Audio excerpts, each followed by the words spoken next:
Hoje eu vou mostrar para você como foi o desenvolvimento de design desse ícone da indústria automotiva, o Fusca, nas suas 3 gerações. Se você não assistiu o primeiro episódio, clica aqui e assiste lá.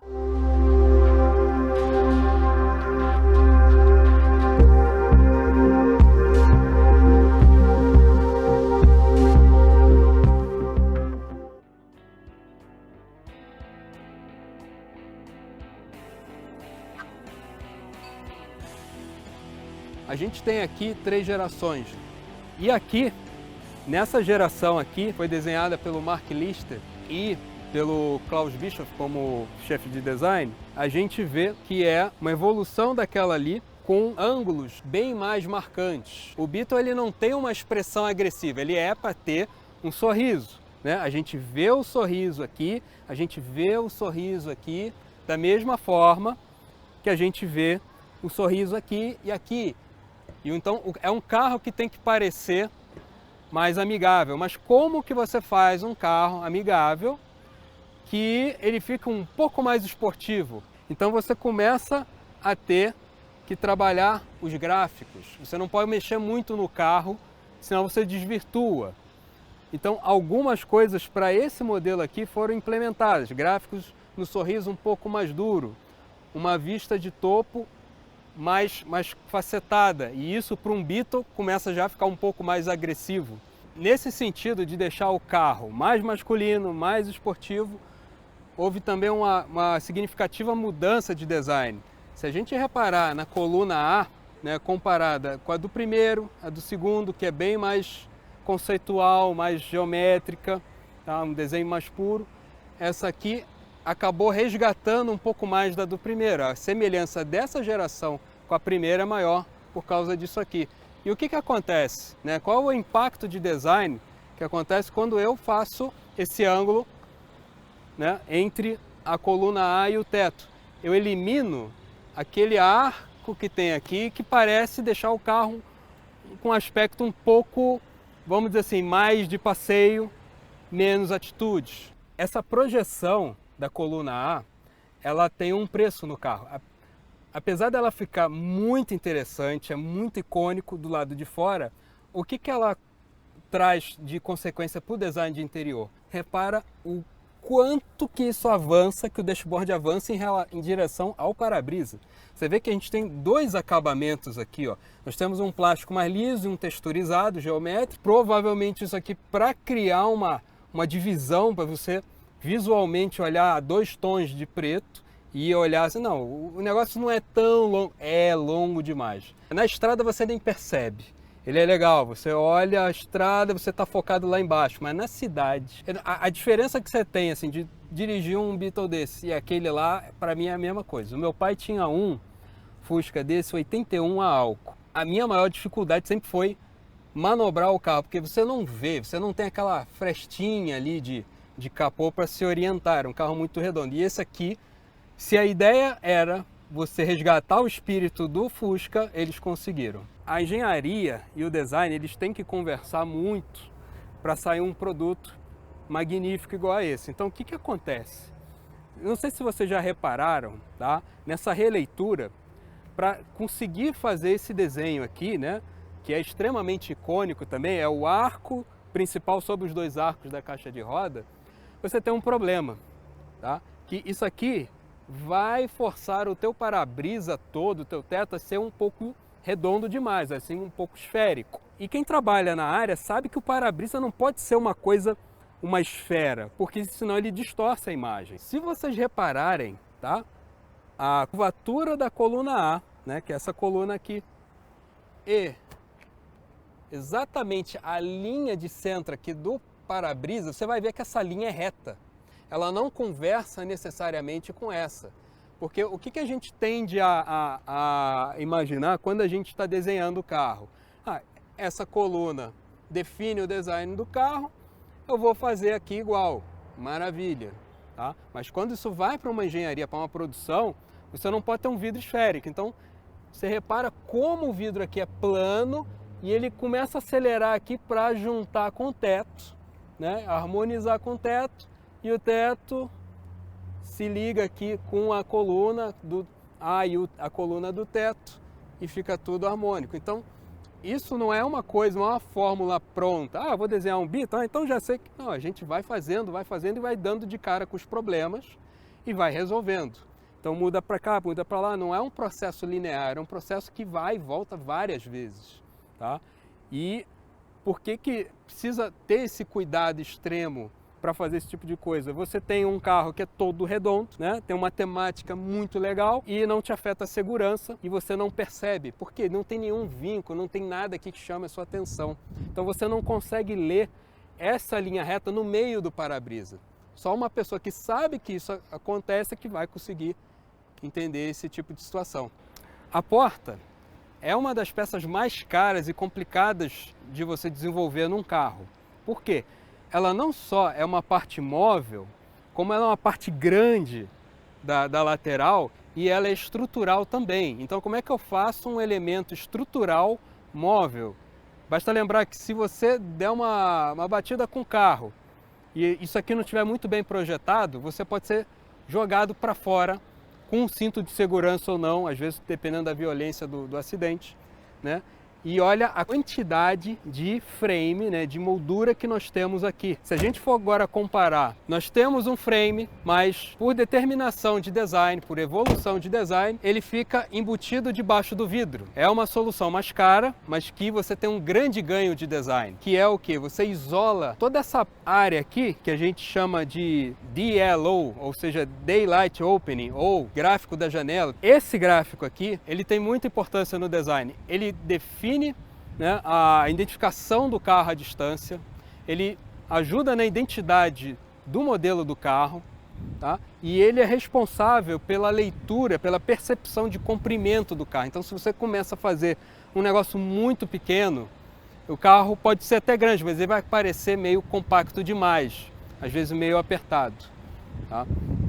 E quando você pode não ter uma divisão de metal aqui, uma peça sobressalente, você tem um ganho extra. Tanto que na maioria dos carros, a coluna B ela é pintada de preto para justamente você conseguir fazer uma leitura melhor dessa área envidraçada.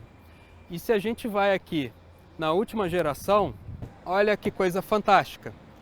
Você não tem moldura. Isso aqui é uma das soluções de porta das mais caras possíveis, tá?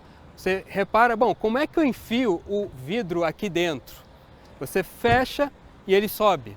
Então você depende também de uma eletrônica, mas você vê a diferença de tecnologia e o quanto que isso ajuda no design. Até em termos de aerodinâmica, a gente precisa entender como era essa questão tecnológica na época, né? Você já tinha uma aviação já desenvolvida minimamente, então a aerodinâmica era meio que voltada só para esse segmento. Ainda os carros não eram tão potentes, tinham carros potentes, tinham carros que ultrapassavam ali 100 e poucos por hora, mas não era visto como um fator de impacto muito grande no carro, tá? Então, quando a gente olha, uma das primeiras coisas que a gente pensa, né, quando a gente olha o Fusca original esse carro não é aerodinâmico. O que eu, com a minha experiência, eu posso dizer para vocês de aerodinâmica, tá? Mesmo não sendo engenheiro? A aerodinâmica é algo que beira a bruxaria. Por quê? Tem muito cálculo, tem muita fórmula, tá? Tem muito conhecimento científico aplicado, mas tem coisas, né, que especialmente para nós que somos leigos nisso, que são feitas, né, que você acha que é a coisa mais anti-aerodinâmica do mundo e não é. E tem coisas que você acha que é a coisa mais aerodinâmica do mundo e ela dá problemas, tá? Então, nessa época aqui, ó, a gente não tinha muito isso em pauta como prioridade. Agora vocês veem o que é esse projeto aqui. A gente tem cálculo de aerodinâmica, a gente tem muita coisa aqui que às vezes fica até difícil de identificar, tá? Existem algumas questões também de segurança veicular que a gente vai mostrar aqui, de detalhes que a gente não percebe às vezes, tá? São coisas interessantes de design e muito particulares desse carro. Apesar desse carro ser todo redondo, ele tem linhas, né? Uma linguagem bem facetada, né? Se a gente olha nessa vista, a gente vai ver um carro redondo, os elementos principais da identidade dele redondos. Quando a gente olha desse ponto de vista, você começa a ver um carro mais facetado. E isso é uma das características importantes de design dessa geração, que sofreu muita influência de outros carros da marca, tá? Por exemplo, o Audi TT, e ele tem superfícies bem facetadas e suaves, cortada com gráficos bem duros, bem definidos, bem técnicos. Então isso aqui, na época, era muito bacana. Quer dizer, até hoje ainda é, na verdade. E a aerodinâmica ela é trabalhada em conjunto com o design, no sentido de que a gente fecha o design, atendendo o briefing, aí a gente coloca que aprovou o design, maravilha, então vamos para a aprovação de engenharia. Você faz as modificações que tem que fazer no design para ele começar a encaixar 100% na engenharia. E aí depois vem o estudo de aerodinâmica e talvez tenha que retrabalhar uma coisinha ou outra.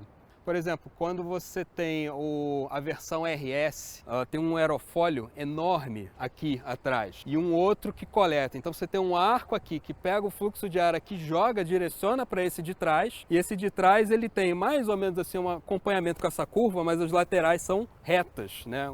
É uma demanda da engenharia. É uma caixa para pressurizar o ar, para dar um force para segurar o carro. Por quê? É um carro com muita potência, para velocidade muito alta. A pretensão na época da Volkswagen para o Fusca era 100 km por hora.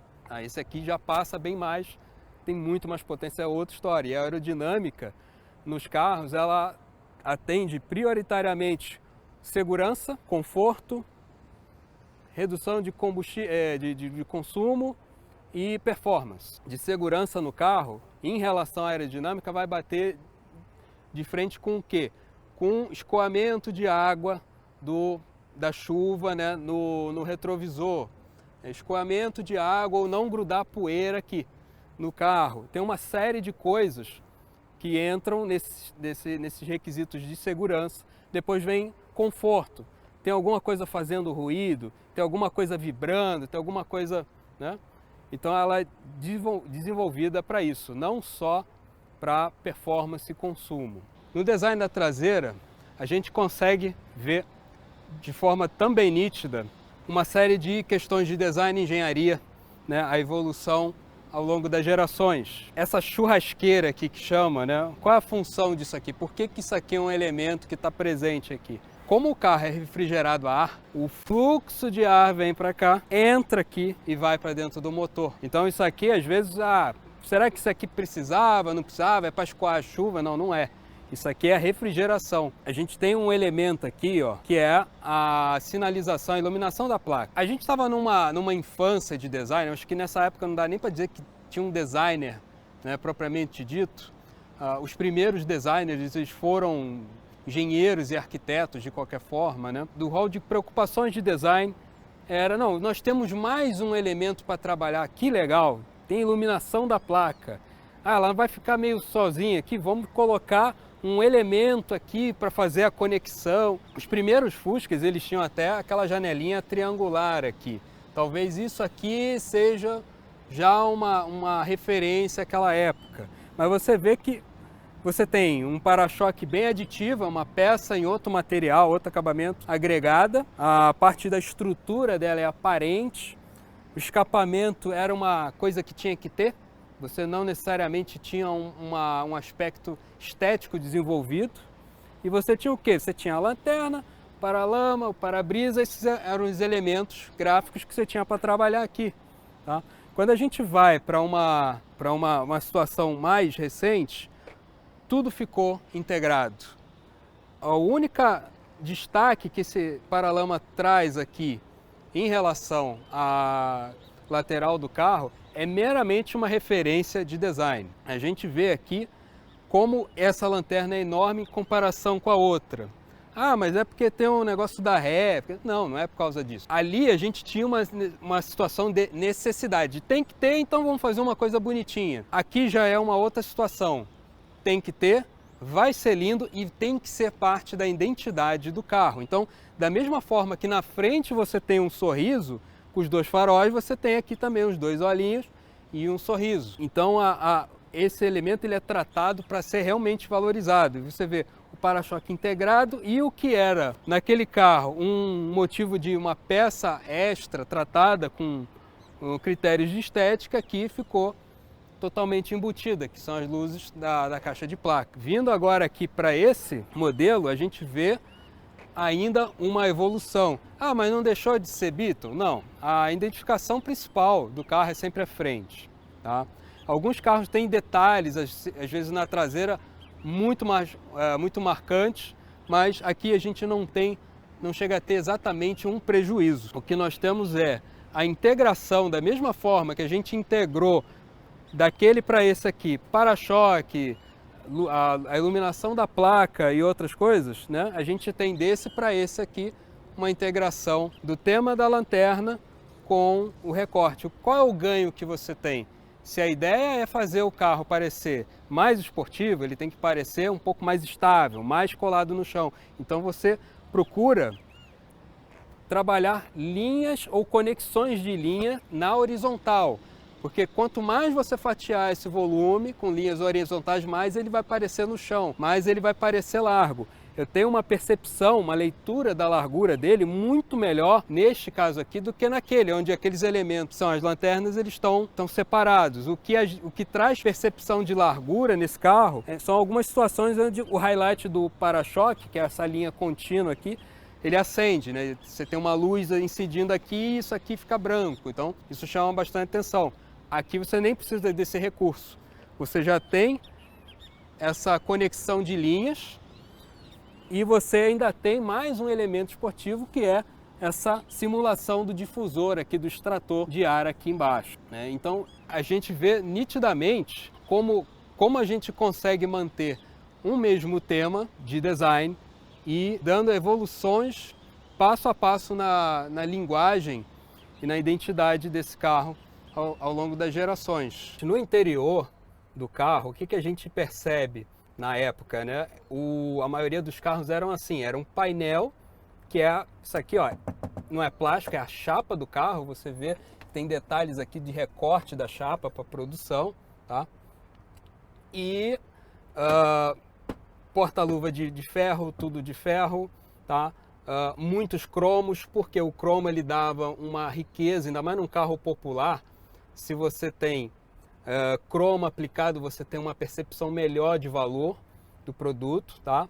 E vamos dizer assim, em termos de design, você tem aqui, você tem um painel, uma chapa e você tem, né, botões, instrumentos agregados, tá? Isso era o que precisava na época. E para a época, a percepção é que você tinha algo muito bom, muito refinado. E é um interior simples e funcional, tá? Muito adequado para o projeto. Como a gente viu lá no outro, era uma chapa, né? O do primeiro é uma chapa com instrumentos. Aqui você tem, dentro desse cara aqui, muito equipamento, muita coisa. Você precisa de subdividir e isso facilita também de uma geração para outra para você fazer modificações significativas com baixo custo. Eu posso mudar toda essa parte daqui para cima do design do dashboard e manter todo esse cara aqui, sem nenhum prejuízo de design e economizando milhões em ferramental. De um modo geral, é bem jovial, moderno, muito simples, não caberia uma releitura que pusesse muita coisa. Eu acho que eles tiveram um cuidado muito bom assim de minimizar o impacto dessa tecnologia para preservar o espírito de simplicidade do carro, mas você vê as concessões de conforto, né? Você vê os materiais aplicados e essa linha que corta ele toda aqui, ó, é quase como se fosse aquelas pinturas Sai Blusa que a gente tem no exterior e ficou muito bom. Essa linha de corte, ela é mais importante aqui no design do painel do dashboard. Aqui você tem uma ferramenta de injeção, você tem algumas coisas acontecendo, aqui você tem outras. Então não dá para fazer um painel todo inteiriço. Já o interior dessa última geração, o que a gente percebe? Mais refinamento, mais luxo, mais tecnologia e uma coisa interessante, mais um resgate aos primórdios do carro. Esse detalhe fica por conta de toda essa mancha gráfica que a gente tem aqui, ó, né? Isso resgata um pouco aquela sensação de que eu tenho uma chapa de aço e os instrumentos alocados igual no original. Aqui no caso, a gente tem um aplique de carbono, o carro já está customizado, mas na versão de fábrica isso aqui vem com um black piano muito bonito que remete a esse glamour do instrumento encravado na chapa de aço. A gente também pode perceber como melhorou essa sensação de profundidade aqui. Para manobrar, a gente tem uma outra perspectiva e um feeling mais esportivo do carro. A gente tem agora uma janela reduzida. Obviamente que isso não traz nenhum prejuízo para você ver sinalização de trânsito ou placas na estrada e deu um caráter mais esportivo para o carro. Curtiu? Então se inscreve no canal, deixa o seu like que vem muito mais por aí.